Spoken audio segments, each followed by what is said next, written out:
আসসালামু আলাইকুম ভিউয়ার্স, আমি তাজুল ইসলাম তাজটেক ডিজাইনের পক্ষ থেকে আপনাদেরকে জানাচ্ছি অভিনন্দন। এখন আলোচনা করব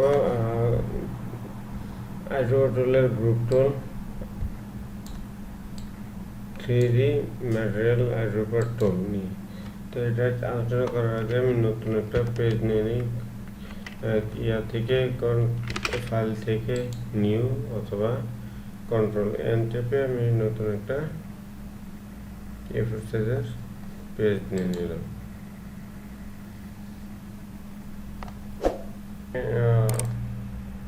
নতুন একটা লেয়ার নিয়ে নিলাম। ওকে, লেয়ারে এই কালারটা দিলাম, যে কালারটা আমি নিয়ে আসছিলাম আইড্রোপার টুলের মাধ্যমে। তবে এখান থেকে আমি পেন্ট বাকেট টুলটাকে ক্লিক করে পেন্ট বাকেট টুল ক্লিক করে আমি এখানে কালারটাকে দিয়ে দিলাম। ওকে, এরপরে আমি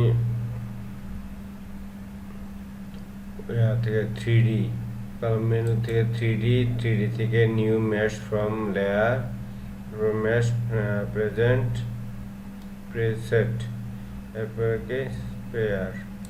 ওকে দিলাম, দেখেন কি হয়, ডোন্ট শো अगेन, ইয়েস।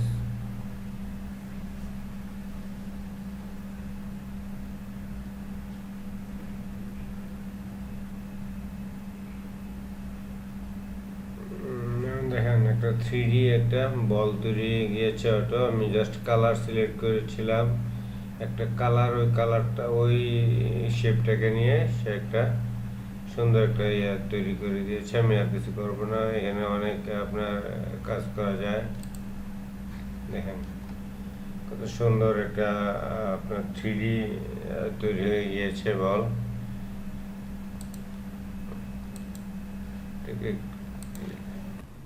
আশা করি টিউটোরিয়ালটি ভালো লেগেছে, আর ভালো লেগে থাকলে অবশ্যই লাইক, শেয়ার, কমেন্ট দিয়ে আমার সাথে সংযুক্ত থাকবেন।